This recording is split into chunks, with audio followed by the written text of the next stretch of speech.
c'est Charlie, et je suis dans la maternelle, puis aussi j'ai 4 ans. J'aime faire des gâteaux, j'aime ça faire la pâte à modeler, j'aime ça faire des bricolages avec ma maman.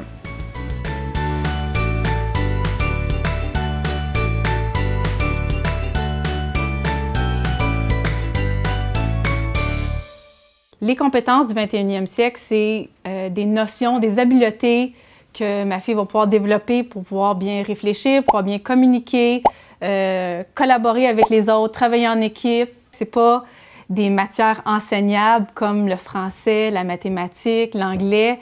C'est plus abstrait un peu, mais c'est autant essentiel que les autres matières de base. Là, elle a besoin de ça pour pouvoir s'épanouir sur d'autres plans. Ces notions-là, c'est des compétences qui sont nécessaires aujourd'hui, mais qui vont être aussi nécessaires pour demain, pour qu'elles puissent bien réussir. Intégrer les compétences du 21e siècle peut sembler quelque chose de complexe, de nouveau, mais dans le fond, on le fait tous un peu au quotidien. C'est juste de savoir saisir les occasions, de poser des questions, d'amener les enfants à réfléchir pour leur permettre de se développer puis de devenir juste meilleurs, des meilleurs citoyens.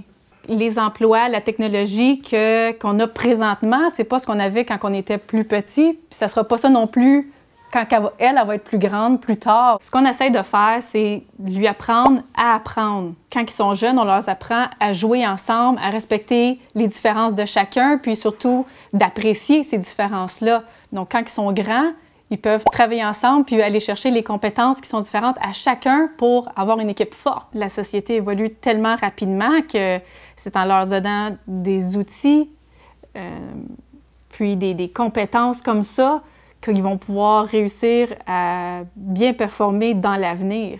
La pensée critique, c'est lui permettre de réfléchir, de former ses opinions par elle-même. Donc, par exemple, si on regarde un livre d'histoire, puis il y a une histoire qui se bâtit, bien, c'est pas de donner la réponse, de dire « le petit garçon, il est fâché », c'est de lui dire « comment tu penses qu'il se sent ».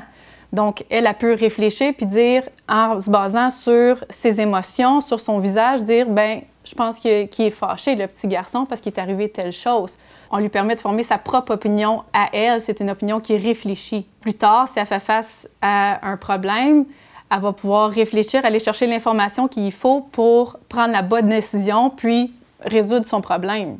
La communication, c'est autant savoir lire, écrire que pouvoir s'exprimer clairement pour faire comprendre ses besoins.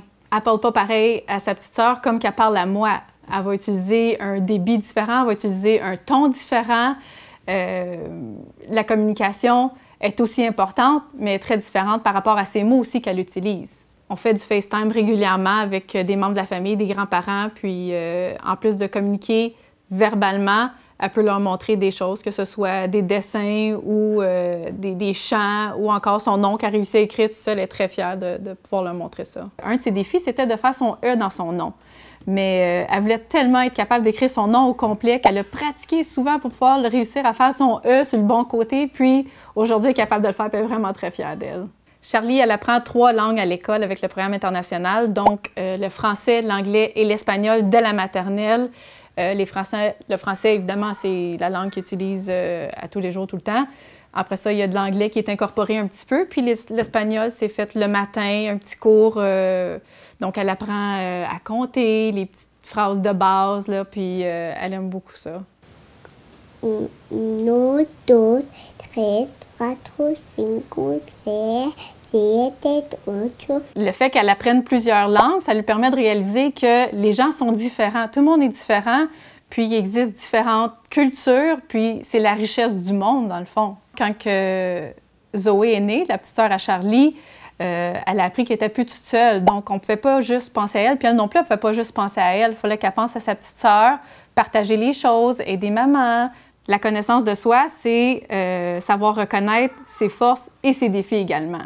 Jouer avec les autres aujourd'hui, que ce soit au niveau du partage ou à l'extérieur des sports, bien, va permettre à Charlie, plus tard, de pouvoir bien travailler en équipe avec les autres. Charlie aime beaucoup aider à la maison, que ce soit les tâches ménagères, la vaisselle, faire des recettes, quand elle peut aider maman, papa ou même sa petite sœur, là, à s'en valoriser par ça. Mon plus grand souhait pour Charlie, bien, c'est qu'elle soit heureuse puis qu'elle puisse faire ce qu'elle veut dans la vie, dans le fond, qu'on puisse y ouvrir plein de portes pour qu'elle puisse être qui elle veut vraiment être puis réussir dans la vie, là.